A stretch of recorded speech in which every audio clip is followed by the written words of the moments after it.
Well, thanks everyone for joining. My name is Jamie Rennie. I'm out at UBC. I specifically look after the Doug Mitchell Thunderbird Sports Center, where our hockey rink is, but also have some insights into the other 11 facilities that we have. I guess it's probably been, I think May when I was looking back and talking to Jen about it. May was the last time we did a round table for facilities. So obviously a lot has changed in that time frame. I've got some kind of topical areas that I was going to bring up, but if anyone else wants to throw anything in there, we can definitely take that from the chat room. I guess I'll start by just letting everyone know where we're at UBC. We opened up in July, for camps and programs in a number of our facilities, everything from baseball to tennis to skating lessons and outdoor camps as well, our summer camp programs. Everything was moving along fairly well, and as I'm sure all of you guys were doing, changing our plans and adapting our safety plans as we moved along.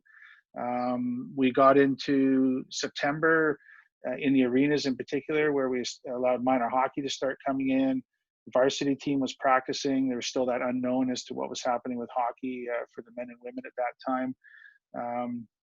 And then it wasn't till November when we allowed an actual game scenarios for indoor sports, where the ice surface didn't require physical distancing to be maintained at that time. It was then extended to the players' benches, where physical distancing wasn't required to be maintained, nor a mask to be worn. Also in September, we implemented here at UBC, masks were required to be worn indoors for all staff, participants that weren't on the playing surface, and anyone organizing any of those games.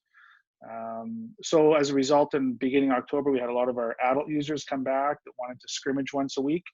We had about 27 last year, 27 weekly groups that we dropped down to 13. So we lost 50% of our groups because they just didn't feel comfortable coming back.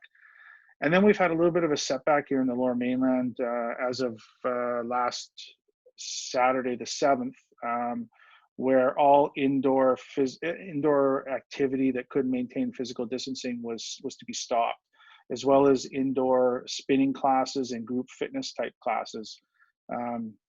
And Jared, jump in if there's anything I'm missing on that part of the health order. But basically, until next Monday, the 23rd, we are not doing any more of our group fitness classes, any more group training indoors, any of our spinning classes, any of our contact or activities indoors that can't maintain physical distancing for the most part, which includes our hockey, our basketball, things like that.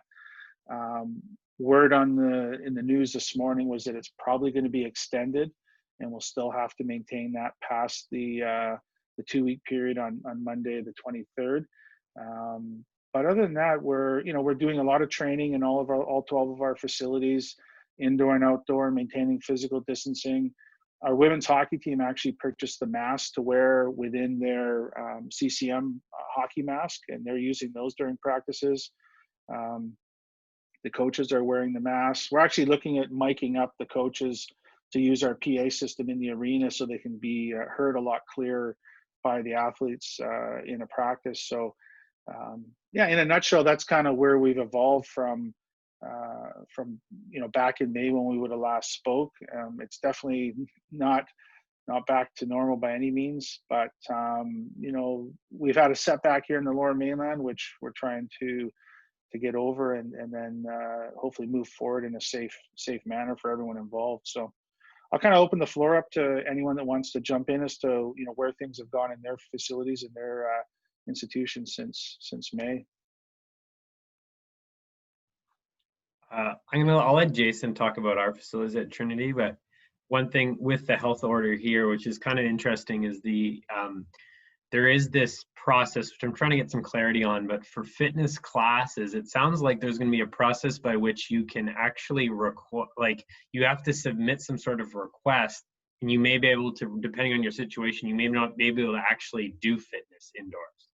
But it's going to be it sounds like it's like a case by case basis. But I don't have clarity on exactly how like they'll decide, or who you submit to, because it sounds like a provincial thing. But anyway, so that would maybe open up a little bit of stuff indoors. But yeah, but I think like you said, Jamie, everything else is basically physical distancing, or you got to be outside. So Yeah, to add to that, Jared, I think what it is they have, the provincial health office has asked if you want to update your safety plan, yeah, they potentially could approve it to be able to do indoor activities. And I think there's been a couple of the downtown private spinning clubs that have done that and have got acceptance. oh, okay, Yeah, okay, we're not even tackling it. We're just yeah, just sitting idle right now with it. And yeah, I think that's how some of it's a little vague. I agree. It's not clear as to how to tackle it, but that's what's happening, I think. okay. Well, that's good to know. That's good to know. Anybody else want to give us an update on kind of where they're at since May and where things have gone in their Jump in since our team was named today. So we're the McGill Redbirds for the men's varsity team, if you haven't heard. It just happened about an hour ago. In terms of what we're offering, we decided to open up to reserve by online, and we've managed to open up the swimming pool, tennis, badminton, jogging, and as of Monday, we're going to open rec skating, only round and round in the arena. So all by limited numbers. You have to call in 24 hours before and register yourself. Once you arrive, you're spraying your hands, you're keeping distance, all that stuff. So it's been working so far. That's what we've been doing at McGill. I can speak for the U of A in Edmonton. This is not a political comment, so please don't take it that way. But Alberta is doing all the best they can to stay open as long as possible. But of course, we're in the same scenario that UBC or British Columbia is in. We're just a week behind. In terms of the timeline that you suggested, Jamie, or mentioned, in terms of opening for summer camps, we did very similar things and we're on the same timeline. We also, as soon as we could, we'll say this for the University of Alberta. We've done our best to be leaders, especially in the recreation industry and so on and so forth. We have the arena open and opened it as soon as we could. We started with the drop-in skating, same as you had mentioned at McGill. Round and round they go. They don't get to too many other things. We also opened up our showers, thankfully, in the arena. So as a recreational hockey player, our league actually got canceled out of the U of A, but it is still a pleasure to be able to have a shower after a hockey game. It's you don't know what you missed till you don't have it. And so, yeah, same scenario. So we just got shut down by the province on Friday. The 13th was our circuit breaker start date. I'll be interested to see if our province follows BC in that you can reapply for your fitness classes, because our spin classes, even though Dr. Bonnie seems to hate spin classes, a real hate on for them, but are in a gymnasium. So the distance between people is enormous. So I think we would have a case to open up some of our stuff again in terms of fitness classes. So I hope that Alberta moves that direction when we can, but you know, I've tried to stay as positive as possible through all this, but I suspect that our 15-day circuit breaker will get extended as well.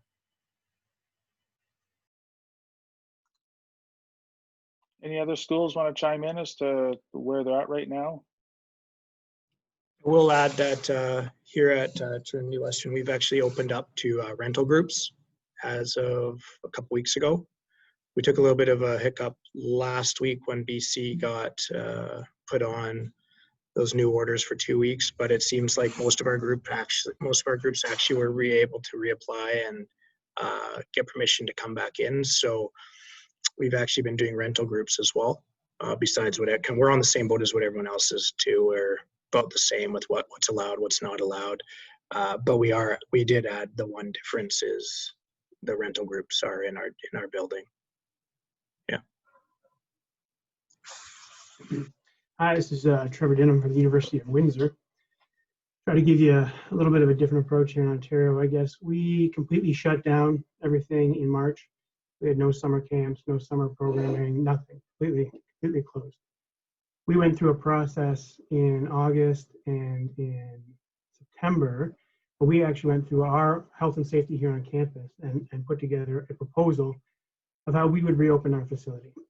So we have a large field house, a small fitness center, and a stadium field.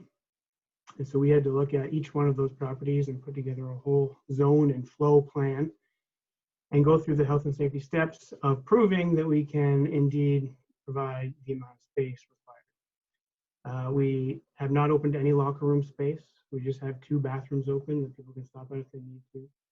But we've been able to move a large chunk of our fitness stuff out into the field house and spread it out completely.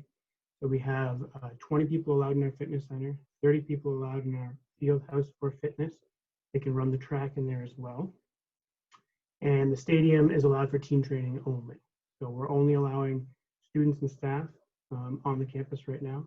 Anybody who enters the campus for any other purpose, whether it be maintenance or drop off something else to fill out it's called our Safe Lancer app. They got to go through and check off if they don't have any symptoms, all of that kind of stuff. So we've been very, very protective of our campus and very much on lockdown as best we can. So we've been open for all of October and now into November. Team training that's resumed has been volleyball, basketball, football outside, soccer outside, and track and field. Our swimming pool shut down. Trying to think of anything else. We're just trying to be productive as possible. So we're starting to slowly open up a few more things. We're going to extend our fitness hours. We were limited to 9 to 5 during the day when we had full-time staff in the building. We've got student staff at every door and exit that we can find to make sure that people are wearing their masks, that they're not coming in, and not going in directions they're not supposed to be going in. We have hand sanitizer at every single point throughout the building. We have wipes at every station. We have a spray that we're using on all machines. We also have our outside cleaning service that comes in every day and sprays down every machine. So it's been quite the process, but they've been certainly overly cautious on everything. And then you throw into the mix that we hosted a funeral in the field house this weekend as well for Dennis Farrell, who is our track coach, who the field house is named after. So then we had to go through a whole other process to have 20 people in to host a funeral for him. So it's been an interesting time. If you have any questions for me, I would take those. Trevor, Yeah. I have a question. Oh, sorry. Sorry. Go ahead. Go first, Jared. You can go. You can go. Trevor, we're finding it very financially hard on hiring students. So that means when I hear you say students at every post, and we can't do that because we're so in the hole. So do you have a future for that vision, financial vision? We've been very fortunate that we have a program on campus here called the Ignite program, which is a work study program. All the money that's funded from the province to hire students. So we have been able to take basically all the other positions on campus that aren't being filled. They've allowed us to use that money for hiring students. So we've been very fortunate. It hasn't dramatically affected our budget. That's nice. Trevor, a question for you. If you're doing you said you're doing booking for, like, people have to book their space to use I saw a picture somewhere of your guys, the field house there, and like, what are you using, like, software wise for doing booking? So we've used what we do for intramurals. It's called IM Leagues. Oh, okay. So we've got to log on and book hour time slots. So our hour time slots are also like they're 9 to 10, and we have a half an hour break to get people out to do some cleaning, and then the next group that comes in. So there's spacing between everything. We talked about our team training as well. So if our fitness session starts at 9 a.m., our team training will start till 9:30. So that those groups hopefully don't have to cross each other, and they kind of come in a slightly different way. But they would both be in this field house at the same time, like, say, like the volleyball team, and then like all the workout space on the other half. Yep. So they've basically been able to call the field house 2 separate rooms. So the fitness side, or our Mondo side, is rated for 30 people at a time, and then the court side has been rated for 20. So you can get a basketball team. Okay. We're using Intelli, so I'm sure there's a few other people out there who have Intelli. And it worked, there's options for it, and it works for people to register online even. So we've got them registering online for the we call it reserved court system. It's not drop-in anymore because you just don't show up to play. And so the one screw up, for lack of a better word, that we made was we put wording on the system saying, pick a time and then coordinate with your friends so that your friends book the same court so badminton, one court, we could play doubles and have 4 people. Well, we've learned quickly that it was 2 friends might sign up on that court, but then a couple of randoms also signed up. And we're like, yeah, that's not the spirit of what we're trying to do. So we've had to restrict it down to 2 people per court maximum so that it's singles only. What the city of Edmonton did, though, was, I don't know that they're also using Intelli. I'm not sure they're using Intelli for this, but they treated it just like a golf course booking. And that one person books, and then you add your 3 friends that come with you for your tee time. So if anybody's looking to do it, I would suggest that route. The reason we didn't start that route with Intelli is the reporting of all those names was difficult. So I've got to push a little harder on my end here to try and get people to move that way, but there's definitely options through Intelli as well. Out at UBC, we use a program called Perfect Mind, and we're doing exactly the same thing with the drop-ins. It's no longer a drop-in. You have to pre-book your skating session, your drop-in skating, or your stick and puck, or your public swim, or your time at the tennis court, or even your time in the weight room.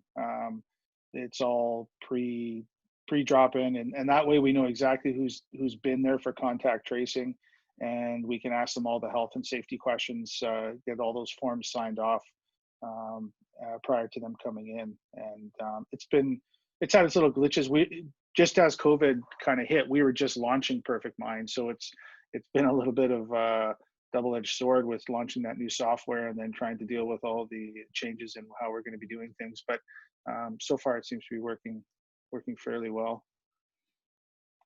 Any other updates as to where everyone's at before we move on to a couple other topical areas? I can just quickly speak for U of T Mississauga.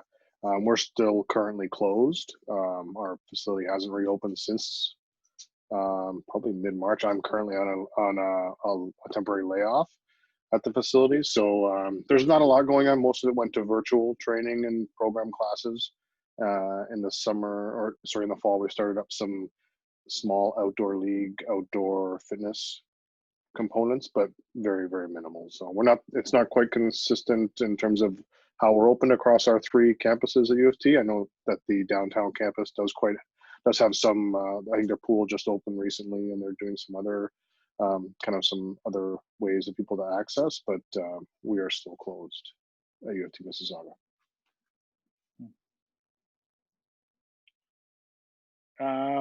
On a topic of staffing, at UBC, we probably have 70% of our staff are working from home. I would say we've been quite fortunate that all of our staff have stayed on board. In fact, our student staff and kind of part-time auxiliary staff, we carried them through till, I think it was about mid-April, even though we weren't running any programs. We kept the staff on the payroll till then. But since then, I would say it's close to 20% of the staff are coming in. So anyone that works in marketing, social media, they're all basically working from home. There's some staff that haven't been in once since March.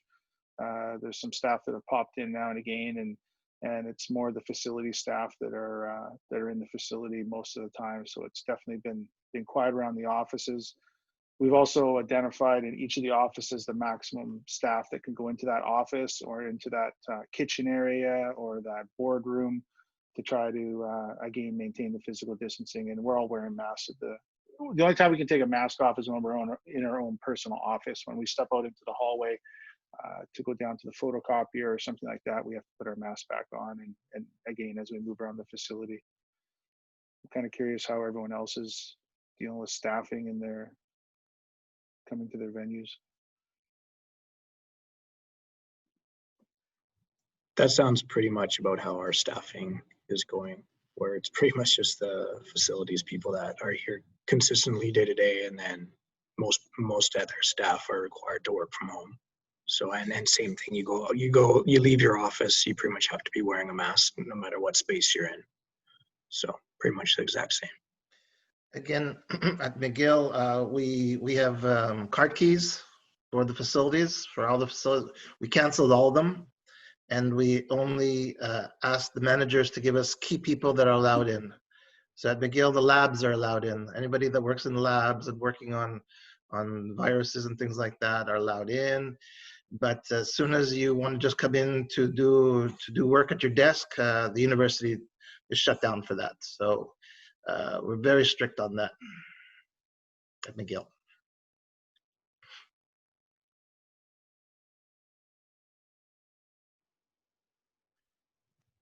Sorry, go ahead, Jen. Go ahead. Just a thought, like I was just thinking about this whole, like, you know, like people not being in it because I know from and I think in most cases we have like the university kind of telling us how you should handle masks and people coming in and out of the buildings. Like our HR kind of tells us what that should look like. But have anyone had issues with people not following the rules, and then like you as the facility person, you're in here trying to and you have to essentially tell someone what they should or shouldn't be doing? Any issues like that? I can speak to that. So at Brock University, just some context, we've been open to high performance and varsity training since the end of August, and then we are only open to students on a reservation model since September. So early on in our reserve drop-in, as everyone's been explaining, in basketball as an example, we had people that were trying to, I guess, break the rule of not wearing their mask in the activity space. You get the classic, like, we all live together, I know these people, it affects how I play. And so we have a process on campus that if someone really wants to pursue not wanting to follow public health and wear a mask indoors, there's a committee that they would have to submit their application to. So campus security would actually help liaise that student to get their medical reason or whatever their refusal is to be approved, and then they would have a note on their account when they sign in that tells staff that they're not required to have to wear one. But basically, the moment you kind of explain that there's a process, usually the person shapes up and then follows the rules, because they don't actually want to go through the process because it is pretty convoluted. So that's kind of where we were at early on, and then lately we haven't really gotten a lot of kickback, I would say. In our workout zone space, you are allowed to take your mask off at your workout station, but in transition or anywhere else, you have to keep your mask on. And there's actually some dialogue happening lately that maybe we might go to masks mandatory in all activities upcoming. So waiting to see some more research on whether or not it really impacts people when they work out. There's been some preliminary stuff that our director has seen that says it doesn't really have as much of an impact as maybe we thought early on, that it's not as negative to wear a mask as you're lifting weights or doing other set activity. But yeah, we didn't have a huge kickback, but it was interesting to see how staff were trying to be the public health kind of rules people on top of our facility rules people that they usually are, and trying to navigate those difficult conversations with their peers or their peer-minded people. So with some success and obviously some kickback, just like anything that we dealt with in the past. Is anyone providing masks for those that accidentally show up and they don't have a mask, but they're willing to put one on? Yeah. All our check-in stations have them. Yeah, we haven't at UBC. We definitely provide the masks for the disposable ones for those that don't have them. We fortunately haven't had any major issues with people not wanting to wear them. I think more what I'm dealing with in the arena is some of our user groups, and as it was mentioned earlier, I think in Alberta, we don't have our showers open after our hockey groups, and they get 10 minutes to, well, actually we encourage them to come with their gear on. They have 20 minutes to get ready if they need it. And that was only under some protests from some of our, we have a number of weekly adult groups that the average age is probably closer to 70 or 80. Actually, we have a 90-year-old goalie that comes out and plays. And they needed, in fact, that goalie needs help getting his gear on. So they asked for a little bit more time to get their stuff on, and we agreed to it. But on the flip end, it's 10 minutes and they have to get out. So we've turned the water off to our showers and toilets and urinals inside our change rooms. We do get the odd time when the toilets or urinals are being used, and then I've had to address it with those teams. We do have a public washroom area open on each floor. We have 3 rinks, but 2 of them are on different floors. And so we do have the facilities if they need to use them for the washroom. But at this time, we haven't opened up showers in the arena. We have opened them up in aquatics and in our student rec center for a quick shower, but not yet in the arena. So that I'm mostly dealing with those kind of non-compliance issues more so than the mask.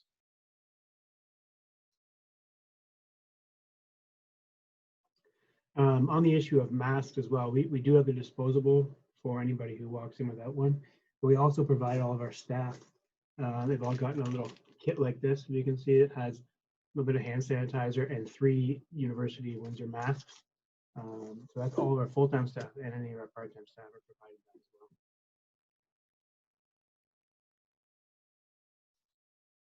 well. Has everyone had masks provided to them? No. Again, we created a budget just for this, very expensive budget, but cleaning tools, cleaning liquids, sprays, that adds up, and I'm sure it adds up for all of you because it's ridiculous at our end. And and the plexiglass preparation for all the areas, oh my God. Plexiglass is a very expensive commodity. Yeah. Did anyone buy masks specific for their aquatics team?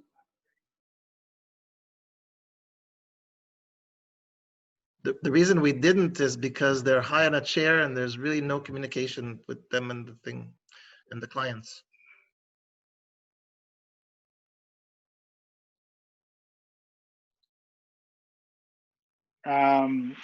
Brian from University of Alberta's was asking with regards to the facilities that are open, are you primarily serving the campus community or campus external community? For us, it's probably more on the external community, the minor hockey, the adult users that come in once a week, people that come for lessons in a number of the facilities. We do have, under request, we opened up a drop-in figure skating or a pre-registered drop-in figure skating that is mostly made up of students as well as our stick and puck program. And if we continue with the little bit of a closure we have here in the Lower Mainland, we're going to supplement the adult users that aren't coming in for their weekly programs or their weekly ice times because they can't have a game. We're going to supplement it with more of the drop-in programs that'll have a bigger impact for the student staff. But we don't have a lot of student staff on site. Everything's mostly being done off, learning's being done off site. So any other comments from the facilities that are open and their users, if it's outside users or their internal campus university users? We're busier than we've ever been. We actually have more hours filled in than this is probably our busiest year in my 10 years here. Just because there's such a high demand and groups are smaller. Since the Langley Event Center, which our teams play out of, is not allowing our teams are all in our building practicing during the daytime, which they normally aren't.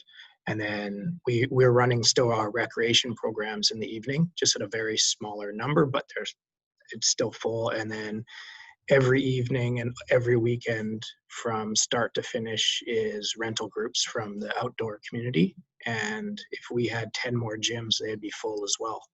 I've never had so many people knock on our door for rental space. So since we are one of the fewer groups open, there's very few hours in our entire week that we're even empty in our space.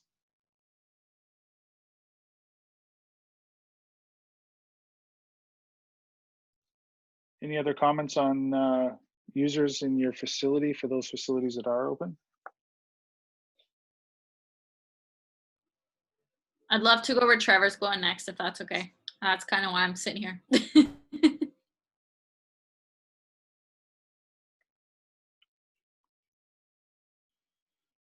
Sorry, Jenny, you're referring to the question that Trevor put in the chat?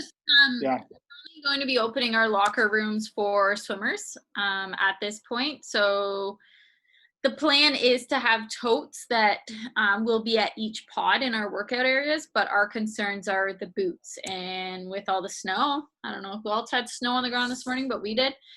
So when people are coming into the facility, we don't want the boots trekking through the weight room, and where do you put them? And now it's in actual area that we have to clean now between each reservation. So just wondering what people might, I know some of you BC people are shaking your heads going, what's snow? But that's something that we're gonna have to deal with probably for the next, I want to say 4 or 5 months. So just kind of wondering what other people are working through with that. Jenna, we just finished doing it. Loads of carpets, and then we ordered from somewhere boot plastic. These are not racks, but those things that hold about. Like saran wrap? No, boot holders. Like a tote, a plastic tote? Yeah, we've ordered 50 of them. And because they come in individually, they all get a chair. They're on a carpet. These boot racks, not boot racks, but boot things are there. They put their boots on, they get changed. The chair is theirs for the duration of time that they're there, and then they proceed to go to the activity area. It works. It's expensive, but it works. Cleaners come around once a night, clean these boot things that hold the boots. They're Rubbermaids. You know what I'm talking about. I just don't know how to explain it. It's off by. Okay, that's what we do. So they only clean them once a night? Yeah, because so we're expecting the snow, and they're going to be wet. So the next person comes, the boot holders have lines in them, so they absorb the water, right? And so are they cleaning the chairs every rotation? The lifeguards or the activity person or the door monitor have spray bottles with towels every time there's a changeover. That's what we do.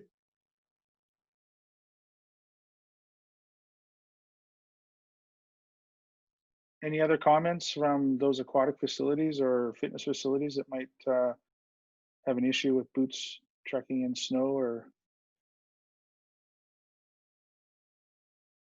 no? On that side of cleaning,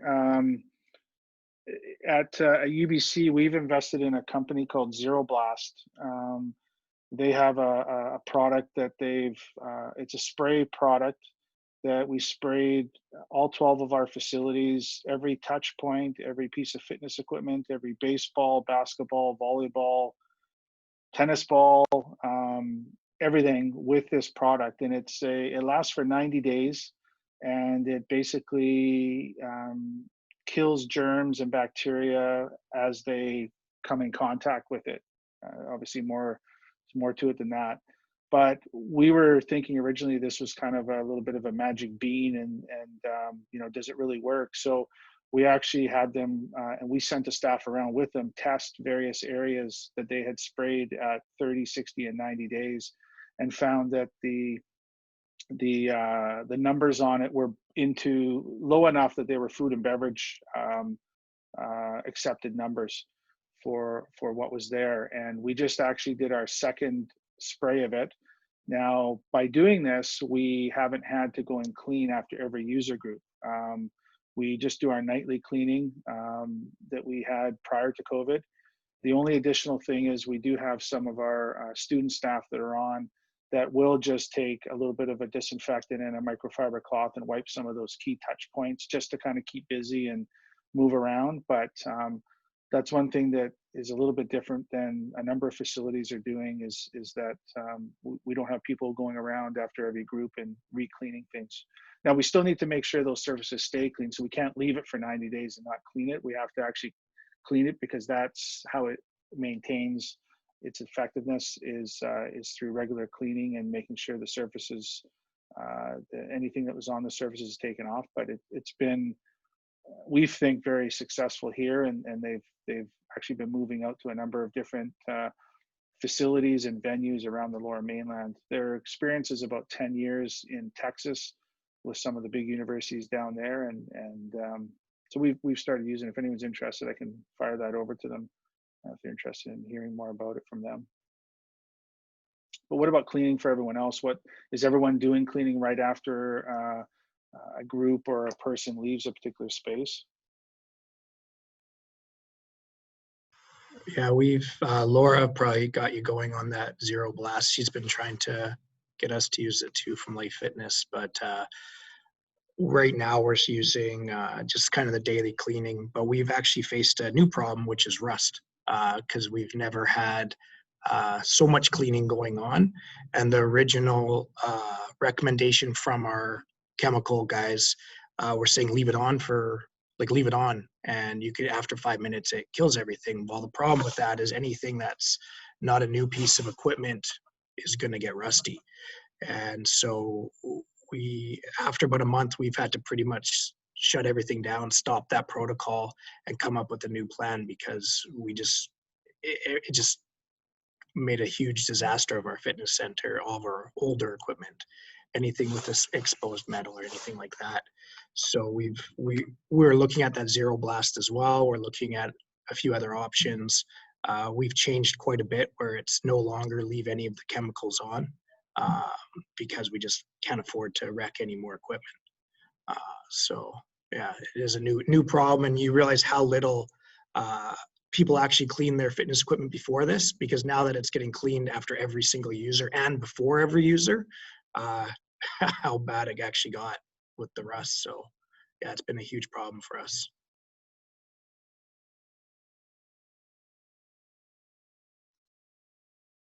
Any other comments on cleaning?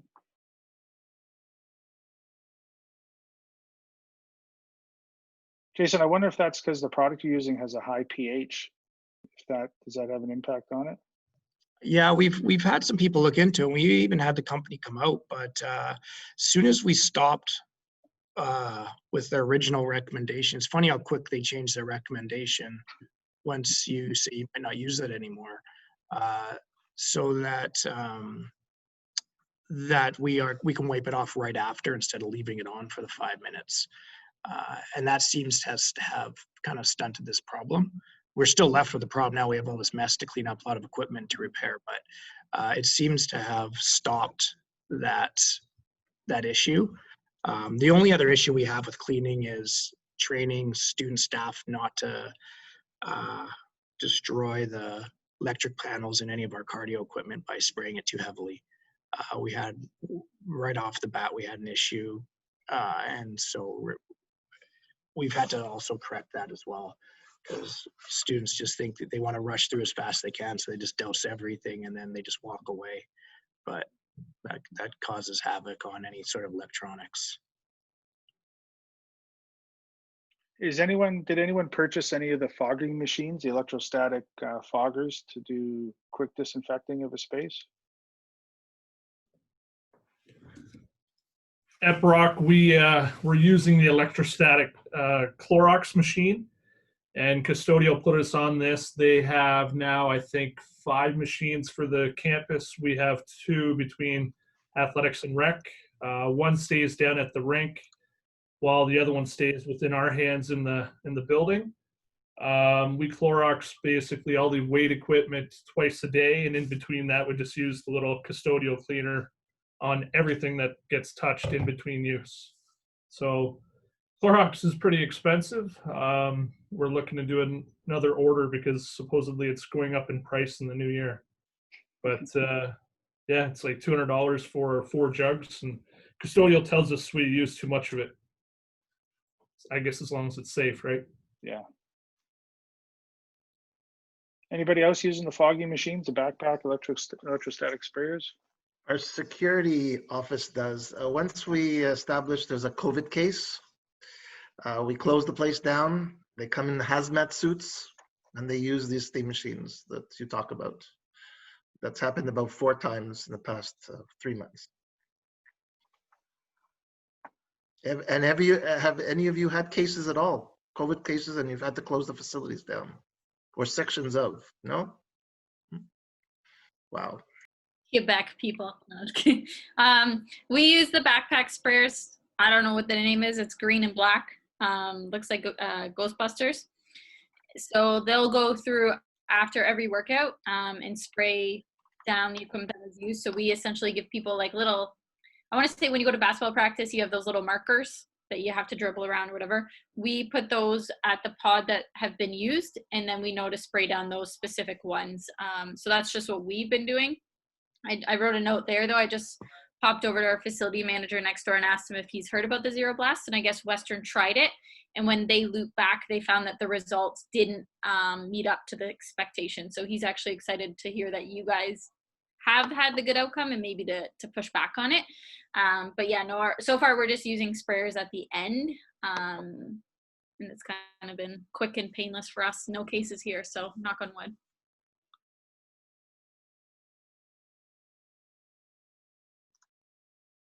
Any other comments about the backpack sprayers or anything in that area of cleaning? What about, this might be getting ahead of ourselves, but what about planning for any events in our facilities in 2021 with the potential of no spectators? Does anyone have anything on the horizon in that area? We're kind of planning to not expect any, that hopefully sport will be back to competition, but that there won't be any spectators allowed. We're in the process, we're going to be, well, I don't know if we will be hosting, we'll see how things go, but the 2021 Canadian Tire Skating Championships here in the arena. They were supposed to be in January, mid-January. They've been pushed now back to February. So we've, with Skate Canada, created a safety plan that we'll be submitting to the Provincial Health Office for review and approval. Again, it would be no spectators. And in our main facility that holds 7,000 people, we've split it up into kind of 6 zones with a maximum of 50. Here in BC, 50 is that max kind of number of a gathering. There's some gray areas around it where you can separate the athletes and the participants from actually the staff or the coaches, but we're working with them on that. It's a TSN broadcasted event. We'll see what happens. We'll see what kind of approvals we get. We met with some people from the city of Vancouver yesterday that have submitted a number of safety plans to the Provincial Health Office to get some better insight. And one thing we're probably going to do is a little bit of a kind of a rehearsal without the ice, but a rehearsal on how we're going to move athletes around the facility and not have crossover contact with others in production or operations or judges, people of those kind of positions. So we'll see how it goes. We'll see how it goes, but we're staying optimistic with it and that we can provide the activity without the spectators in a safe environment for everyone involved. Is there anyone else that is looking at any events down the road? We've basically been told that we won't hold events until at least next year this time. So we're still trying to hopefully get camps in this spring and summer, but basically working on budgets right now and trying to figure out what might happen a year from now. So no rentals. We've been turning everyone away. No events. Varsity teams are still trying to get in the door. Some are in, some are being turned down. So we're pretty quiet. I wish we were quieter. Assessment center in your gyms. What's that, Janet? At least you don't have a COVID assessment center taking over 3 of your gyms. True. We've actually have a movie being shot right now, even here. So it's funny. Everyone's getting shut down. We're ramping up. It's we have a lot of protocols, but I've actually never had an easier time dealing with rental groups. All of our events we have, because everyone's so scared to lose this chance that I pretty much say jump and they say how high. Like, I've never had a rental group get their money in, their paperwork in the same day, everything. Pretty much if you tell them they have to do something, any group will do it. So we have a lot of things on our horizon. The only thing that they have put a little bit of a stop to is indoor games for us right now, but we did even host Volleyball Canada against our team because they're classified in their same little pocket. They had a little kind of game going on. Yeah, we've had quite a few things as long as they meet all the requirements. So it's been interesting showing up and seeing all these new groups that I've never seen before in a time where I thought, Jason, yeah, you are in Canada, right? I know, right? Just making Yeah. sure you're from our country. Yeah. I'm not in Florida. Don't worry. Yeah, we are. The one thing I will say is I think it's a little easier for us because we are a closed campus. We have one way in, one way out. We have it's really easy for us to police what goes on compared to a lot of other groups. So I think that it makes it a little easier for us we're not union. We don't have a lot of hoops to jump through.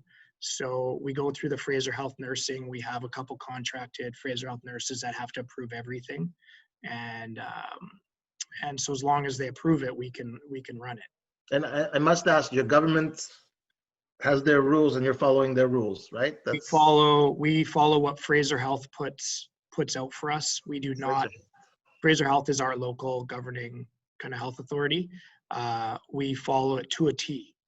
But within those rules, there's still a lot of opportunity. Like even with our most recent BC 2-week guideline they put us on, there was one group that couldn't actually, or I think it's Basketball BC. They're the only group that didn't really want to put that effort in or just didn't want to book it. But everyone else, when they found ways to make it, like maybe they're doing individual shoot-arounds, they're not doing kind of contact practicing, that kind of stuff. But everyone's been able to get their protocols approved. I think we've taken the approach on let's make this happen within the rules, and instead of just kind of being fearful and not doing anything. So it's worked so far. So good.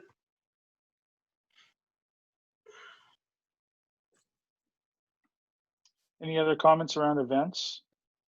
I would love to. That's my main business, to rent, and my hands are so tied because we can't even get our varsity on the fields or in the rinks and I can't even justify renting if I can't even get our own students in. So we are on lockdown, unfortunately, till the government. Well, we're in red zone. Red zone is just deadly. Once we go to one step down, we could have a little more maneuver, but we are locked down now, and the numbers aren't looking pretty in Quebec at this point. We have all of our, for the most part, all of our varsity is back practicing and have been since September. In the arena in particular, we've split the team up using their designated team room, but then they're also using a second dressing room, and they just have 12 players per dressing room, maintaining physical distancing, wearing a mask at all times until they're ready to put on their helmet and head to the ice surface. And in some cases, the women's team has practiced with only 12 per ice sheet. So they've actually used 2 ice sheets simultaneously with one coach on each ice sheet running a practice. Our weight room, we did open up our tennis bubble for some weight room use and kind of move some equipment over there. Our rowing team moved some of their erg machines over there as well into the tennis bubble to space out and maintain some more physical distancing. So yeah, other than games, they're just doing a lot of practicing right now.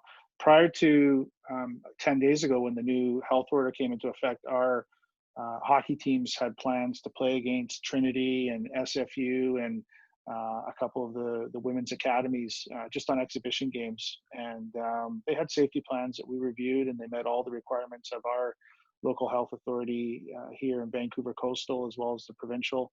And but unfortunately, when the new health order came in, that they've just canceled them right through for the whole month, and not going to tackle that again right now, and just continue practicing and maintaining the physical distancing. For those facilities that are open, is there any updates on your varsity teams? Are they still practicing even though seasons are canceled in some cases? So I'll kind of combine the last two. So we're open to strictly students only.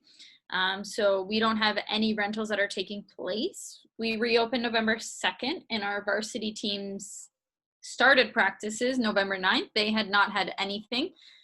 Just because they went to start and then Western got shut down. So everything there was canceled. So now they're back on. Our practices indoors are limited to 10 per session, and that includes coaches. Varsity athletes are able to attend maximum 2 to 3 practices per week. So most teams now, instead of having 2 or 3 practices, have 4 to 5 to divide up the amount of players. We are having outdoor field practices until there's snow. So there was a pause today. They'll be able to resume tomorrow until we see snow again.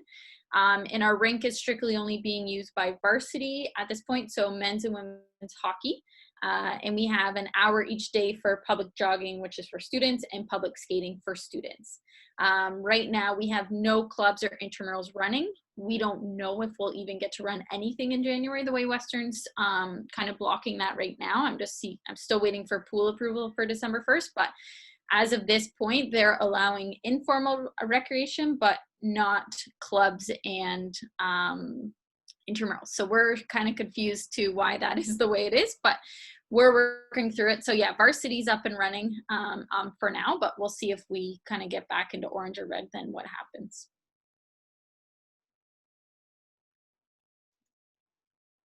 Any other comments about varsity teams practicing? One thing we're noticing is athletes becoming more and more frustrated with just going after each other and just doing shoot-arounds day in, day out. I've noticed a little bit of kind of a higher anxiety, a higher frustration amongst all of our athletes, where they can only do so many shoot-arounds in a season. Most of them want to play games, and they can't even do that inter-squad. The one inter-squad game I watched for one of our teams, it was almost, I thought fights were going to break out every 2 minutes because they got all this pent-up frustration, and they get a chance to get out there. So we did host a rugby game, and that was probably one of the more intense rugby games I've seen, because they had a year's worth of pent-up energy that needed to be let out. So that was the day before we got put on these new 2-week protocols. But that's one thing I have noticed, is a real high frustration amongst all the athletes on just doing shoot-arounds day in, day out. So, yeah.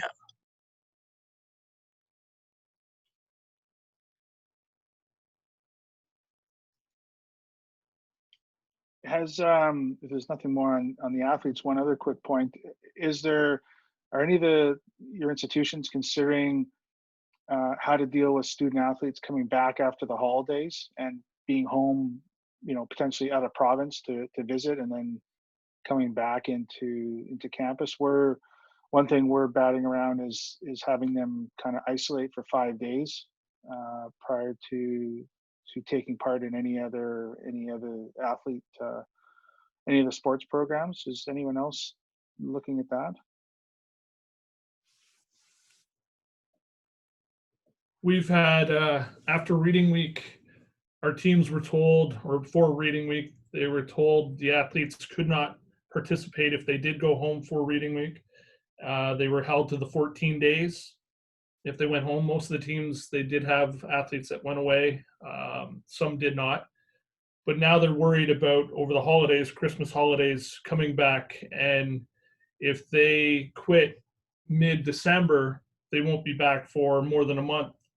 So I know Steve Lidstone, our trainer, he's trying to ask them all to come back to train as of January 4th. But if they do, then they have to get a COVID test before they come in to get a green light. So they haven't confirmed what they're doing right now. The coaches are biting at the bit to find out, but I guess they got a little bit of time still to figure that out.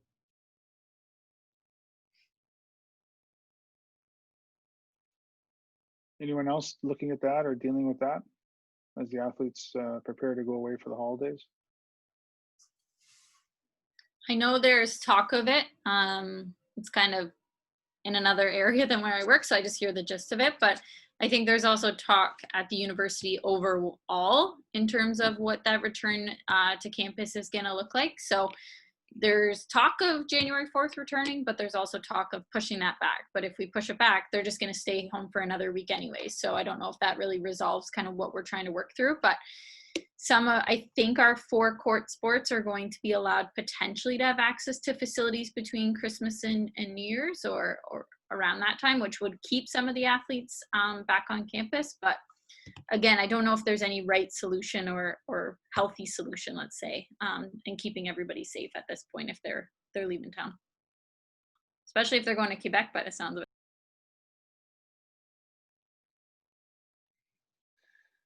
As we approach our 1 hour, does anyone else have any other points they want to bring up to get comment or share what they've been doing in any area? There's 2 vaccines out there that are being looked at very carefully. Let's cross our fingers. Yeah, it sounds like Canada's got their hands on a pretty big order too. That's right. That's right. good. That's good. Does any campuses have those rapid testers on campus? I believe we just got some maybe a week or 2 ago. I don't know if they've implemented them yet, but I did see them. They came into our, like I was saying, they have the COVID testing center downstairs and they came into our loading dock. So I've seen that they're here, but I just don't know if they're using them yet. I can loop back if you want information on that though, Jason. Is that a university purchase or is that because you're running a community-based testing center? So our testing center is for Western students and staff and faculty only. So there are no community members allowed to come in. When we had our big surge or increase at the beginning of September, this was our way to kind of play nice with the city and make friends again. So we're overseeing all the tests here, and we also had a flu clinic happening. We're finding now with the COVID center, there's like 10 or 15 kids maybe that go through in a day. So they're now holding up gyms for not many people. So we're waiting to see if they might find a smaller location and give us our space back. But it would definitely be a university purchase for that.